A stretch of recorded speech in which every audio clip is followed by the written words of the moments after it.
네, 오늘도 투자의 방향 어떻게 잡아야 할지 고민되신다면 김종효의 픽에서 그 해답 찾아가시길 바라겠습니다. 오늘도 김종효 의사 만나보겠습니다. 안녕하세요. 네, 안녕하십니까. 네, 미증시를 억누르는 이 경기 침체 공포가 국내 시장마저 억누르고 있습니다. 그래도 저희가 위안 삼아 볼 수 있는 건 장 초반에 비해서 하락폭을 많이 줄이고 있다는 걸 텐데요. 김종효 이사는 오늘 시장 어떻게 보고 계시는지 한 줄 평 열어보시죠. 추가 하락은 제한적일 것이다 라고 말씀해 주셨는데 이게 좀 바닥을 잡았다라는 내용이면 좋겠어요. 네, 그렇다기보다는 하락의 속도를 줄였다라고 보시는 게 좀 더 정확한 표현인 것 같습니다. 그래서 지금 뭐 브레이크를 밟아서 방향을 바꾼 게 아니에요. 브레이크를 밟고 있는 중이라는 거죠. 그러니까 속도가 지금 줄어들고 있는 정도의 판단인 거지 지금 하락을 멈췄는지도 우리가 판단하기는 쉽지 않다라는 거고요. 뭐 주변 증시의 움직임도 우리 시장보다는 훨씬 낙폭이 크고 그다음에 중요한 건 외국인들의 매도가 주축이라고 봐야 되는데 외국인 매도는 오히려 오늘 매도 압력은 줄어들었다라고 봐야 되지만 매도 금액은 주요 종목 삼성전자와 하이닉스를 중심으로 계속 발생하고 있잖아요. 그렇게 봤을 때 뭐 우리가 시장에 대해서 느낄 수 있는 것은 하락의 속도가 조금 둔화된 정도. 그래서 이번 주 중에 워낙 재료가 많기 때문에 그런 여러 가지 재료를 기다리는 과정에서 하락의 속도를 조절하는 정도로 이해하시는 게 좀 더 적절할 것 같습니다. 네, 사실 오늘 장 초반에 나온 하락으로 인해서 이미 좀 마음이 놀라셨을 것 같은데요. 아직까지는 하락의 추세가 전환되지는 않을 것이다. 이렇게 좀 이해해봐도 괜찮을까요? 네, 그럼 저는 속도는 멈추는 게 어떻게 보면 전환의 시초이기 때문에 하락의 속도가 멈춘 것도 나쁘게 볼 필요는 없죠. 다만 이것이 확실한 반전 신호라고 이해하기에는 아직 좀 부족한 부분이 있고요. 그나마 이제 긍정적인 걸 보자면 거래가 좀 증가하고 있는 점 정도는 긍정적으로 봐야 되는데 근데 거래가 뭐 워낙 줄어 있어서 오늘 정도 거래가 는 걸 가지고 호재라고 얘기하기도 조금 부족한 부분이 있기는 합니다. 그렇지만 줄어드는 것보단 낫다 이렇게 보여집니다. 좋습니다. 주요 글로벌 경제 일정들이 역시나 이번 주에도 다소 포진되어 있습니다. 계속해서 저희는 경계감을 가지고 시장에 반전 기대감을 갖고 지켜보도록 하겠습니다. 그럼 오늘은 또 어떤 섹터가 시장에 주목받고 있는지 주요 섹터 하나씩 열어보도록 하시죠. 네, 오늘은 낙폭 과대주와 바이오주가 눈에 띈다라고 말씀해 주셨어요. 네, 일단 알테오젠 최근에 뭐 주가 등락에도 상관없이 계속 외국인 매수가 좀 들어오는 측면이 있고요. 그다음에 HLB가 또 재료를 앞두고 또 움직이는 모습이에요. 그래서 이런 종목군들이 과연 시장을 이기고 강한 모습을 보일 수 있을지 계속 한번 체크해 볼 필요가 있을 것으로 보이고 그다음에 조금 전에 뭐 전문가께서 또 낙폭과대주 중에서 종목을 많이 이제 픽하셨던데 최근에 이제 반등하고 있는 낙폭과대주들 꽤 보이죠? 뭐 이 낙폭과대주는 두 가지 중의적 의미가 있습니다. 정말로 고점에서 많이 떨어진 종목일 수도 있고 최근에 추세가 정말 좋았다가 갑자기 꺾이면서 내려간 종목군들도 있죠. 대표적으로 뭐 화장품 같은 게 해당될 거고요. 조선도 마찬가지일 거라고 보여지고 그래서 최근에 이제 뭐 좀 주가 흐름이 좋았다가 단기 고점에서 많이 빠진 종목이나 추세적으로 많이 내려갔던 종목군들 쪽에서 그나마 오늘 시세가 상대적으로 조금 나오는 그런 종목군들이 보이고 있는 게 눈에 띄는 특징이라고 보여집니다. 아니 그러면 우리 지금 시청하고 계시는 시청자분들도 낙폭과대주와 바이오 지금 여전히 좀 들고 가거나 매수해도 유효하다라고 보시는 걸까요? 뭐 추세가 깨지지 않은 바이오 정도는 홀딩이 유효하다라고 보여지고 있고요. 지금 구간에서의 신규 매수는 뭐 그 어떤 종목도 적절하지는 않은 것 같습니다. 정말로 내가 장기적으로 뭐 한 2, 3년 끌고 가겠다. 지금 가격이 너무 싸다. 이런 종목을 제외하고서는 저는 뭐 신규 매수는 일단 좀 기다렸다 하시는 게 낫다라고 보고 있습니다. 좋습니다. 신규 매수는 지양해야 한다라고 말씀해 주셨는데 사실 저는 이 낙폭 과대주라는 이 큰 카테고리 안에 이 기술주, 반도체도 한번 넣어보고 싶어요. 그런 관점에서 본다라면 기술주, 반도체 방향성을 좀 어떻게 예측해 볼 수 있을까요? 네, 반도체는 역시 엔비디아의 결과물을 좀 더 기다려봐야 되겠죠. 엔비디아가 지난 저점까지 이제 한 3~4%밖에 남지 않은 상황입니다. 그래서 정말로 박스권으로 전환하는 것인지 아니면 지난번처럼 또 빠른 V자형의 반등을 보이면서 움직일 것인지 전고점을 넘지 못한 상태에서 더블탑으로 떨어지고 있는 상황이에요. 기술적으로는 굉장히 안 좋은 모습이거든요. 그래서 현재 구간에선 확실한 어떤 반전 신호를 보이지 못한다면 나머지 종목군들의 반전도 제한적일 수 있기 때문에 업종 내에서는 확실하게 실적이 좀 올라오는 종목군들을 제외하고는 좀 제한적인 모습으로 반도체는 가져갈 필요가 있다. 여전히 엔비디아 눈치를 볼 필요가 있다고 보고 있습니다. 좋습니다. 지금 시장에 눈에 띄는 낙폭 과대주와 바이오라는 섹터에 대해 함께 점검해 봤고요. 그렇다면 오늘 시장에서 저희가 또 눈여겨봐야 하는 섹터와 종목은 뭐가 있을까요? 오늘은 어떤 주제로 김종현 픽 만나보게 될지 지금 바로 함께 오픈해 보겠습니다. 예, 실적만 보면 화학업종이다라고 말씀해 주셨는데 최근 화학업종 많이 관심을 가진 분들이 있을까 싶기는 해요. 네, 워낙 주가가 많이 내려서 지금 움직이지 못하시는 분들이 대부분이 아닐까 생각하는데요. 그런데 이게 전체적으로 업종을 하나로 묶어서 보기에는 카테고리가 너무 넓단 말이에요. 태양광도 있고 기본 석유화학도 있고 여기에는 타이어를 포함해서 산업 소재, 2차 전지까지 너무 이제 그 밸류 체인이 다양하다 보니까 이 업종 전체 내에서도 다 똑같진 않을 거 아니냐. 그렇다면 좀 긍정적인 업종은 과연 있느냐. 긍정적인 종목이 있다면 현재 주가의 매력은 존재하느냐. 이 정도를 살펴볼 필요가 있겠습니다. 네, 현 구간에도 그래도 저희가 긍정적으로 볼 수 있는 화학업종 섹터 내에서 종목은 과연 뭐가 있는지 저희가 그 실적까지 오늘 철저히 분석해 보도록 할 테니까요. 과연 어떤 종목에 지금 이 시점 집중해 봐야 할지 끝까지 함께 해주시기 바라겠습니다. 그럼 첫 번째 체크 포인트 함께 만나보시죠.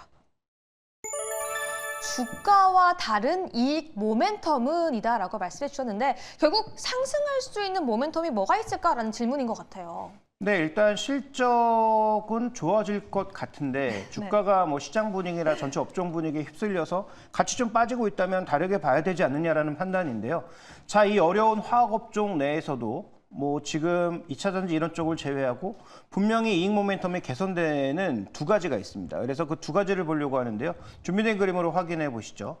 자, 첫 번째로는 이 한 그림으로 표현하기는 어려운데 지금 이게 MB 라텍스라고 하는 라텍스 쪽의 수출 물량을 나타낸 거거든요. 기존에 이거 다 외국에서 수출하는 그런 것들이 많았는데 최근에 국내 수출량이 역대 최고치를 올라가고 있는 상황이에요.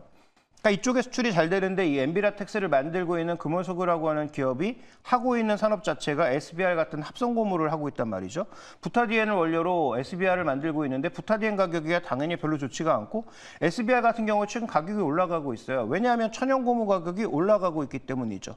그러니까 대체제인 천연 고무 가격이 올라가니까 합성 고무 가격 올라가고 그에 또 변형 상품이라고 할 수 있는 엔비라텍스도 전반적으로 실적이 올라가면서 실적이 나쁠 이유가 전혀 없는데 최근 들어서 주가는 조금 정체 양상을 보이고 있으니까 그런 측면에서 이렇게 수출이 증가하고 있는 종목은 우리가 한번 주목해 봐야 되지 않느냐. 오히려 급등 구간보다는 주가가 조정을 보일 때 관심 가져야 되지 않느냐라고 보고 있고요.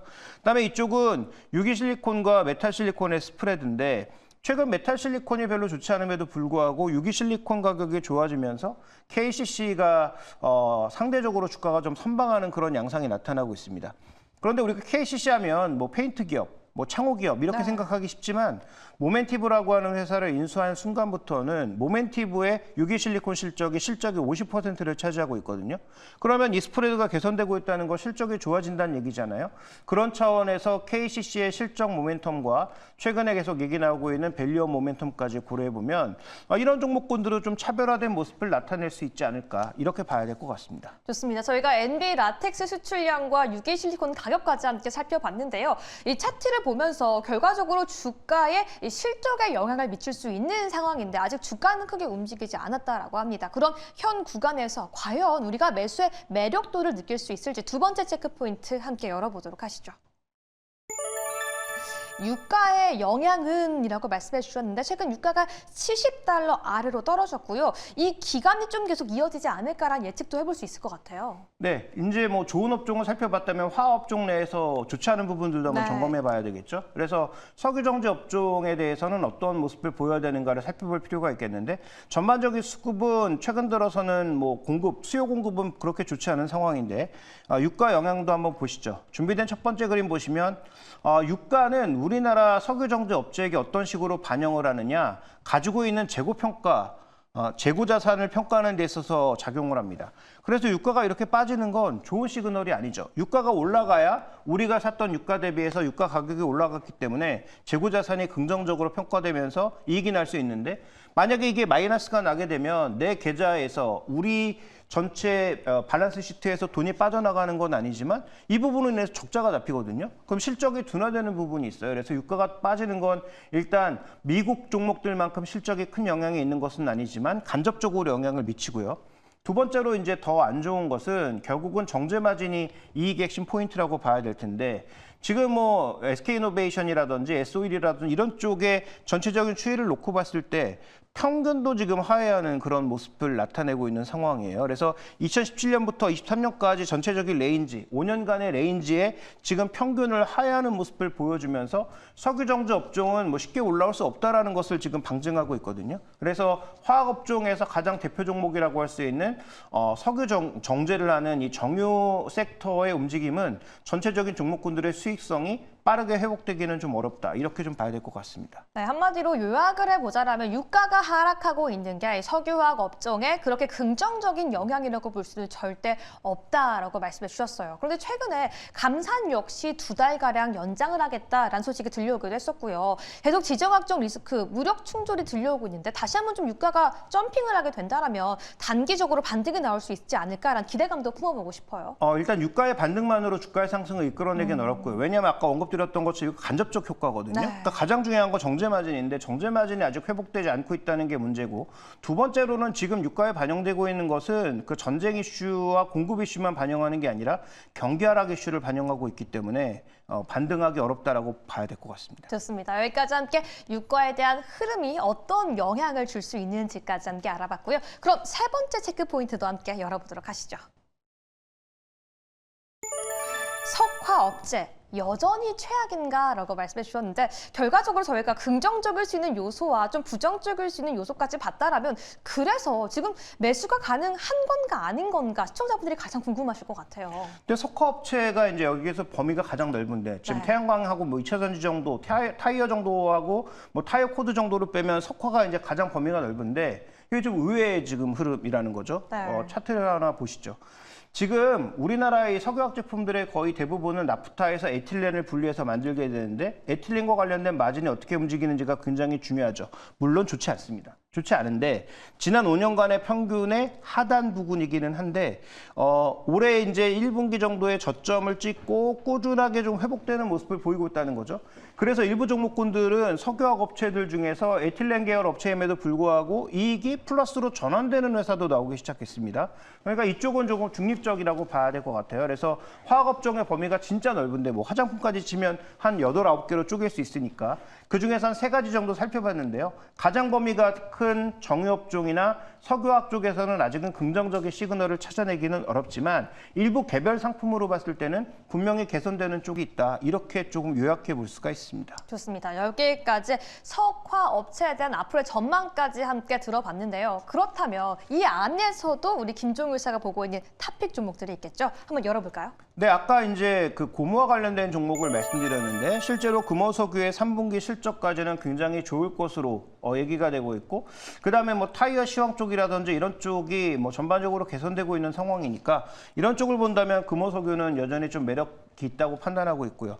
그다음에 아까 유기실리콘과 관련돼서는 KCC의 자회사인 모멘티브가 실적의 50%를 차지한다라고 말씀을 드렸잖아요. 근데 그 스프레드가 개선되고 있기 때문에 화학업종은 무조건 스프레드거든요. 그러니까 스프레드 개선이 나타나고 있는 이 두 종목에 대해서는 화학업종을 여전히 대장주로 바라볼 수 있겠고 여전히 관심주로서 넣어둘 필요가 있겠고 만약에 동반해서 같이 조정을 받는다면 어떤 종목을 사야 될지는 좀 명확한 화학업종 내에는 답이 나와 있다. 탑픽으로 금호석유와 KCC 두 종목을 말씀드리겠습니다. 좋습니다. 오늘 두 가지 탑픽까지 말씀해 주셨는데 아직 시장이 바닥을 잡은 건 하락 추세를 끝낸 건 아니다라고 말씀해 주셨는데 그럼에도 불구하고 오늘 두 가지 종목 지금 현 시점에도 매수 가능하다라고 보실까요? 네, 뭐 지금 매수해도 되고요. 다만 이제 뭐 분할 매수 정도의 관점에서 접근해야 될 것으로 보이고 특히 이제 금호석유도 그렇지만 KCC 같은 경우에는 거래가 그렇게 많은 종목이 아니에요. 내가 원하는 만큼 원하는 양을 한 번에 살 수가 없습니다. 그래서 그런 부분을 고려해서 투자 전략도 분할 매수, 분할 매도를 고려하셔야 되는 종목이다라고 말씀을 드리겠습니다. 좋습니다. 오늘 금호석유, KCC 두 가지 종목까지 함께 바라봤고요. 지금 실시간으로 코스닥이 양전하는 모습 보여주고 있는데 오늘 오후장 시장을 대응하는 시청자분들께 조언 한 말씀 해주신다면요? 네, 현금이 있으면 가장 좋고요. 아직도 현금을 마련하지 못하셨다면 종목별로 잘 구분하셔서 어떤 종목을 제일 먼저 현금을 좀 마련해야 될지를 저는 고민하시는 게 가장 좋은 전략의 팁일 것 같습니다. 네, 좋습니다. 여기까지 오늘 오후장을 대응해 볼 수 있는 투자 팁까지 함께 제시해 드려봤습니다. 오늘 두 가지 종목과 함께 투자 전략까지 함께 세워봤고요. 여러분들께 도움 되셨기를 바라면서 김종우 의사 보내드리도록 하겠습니다. 감사합니다.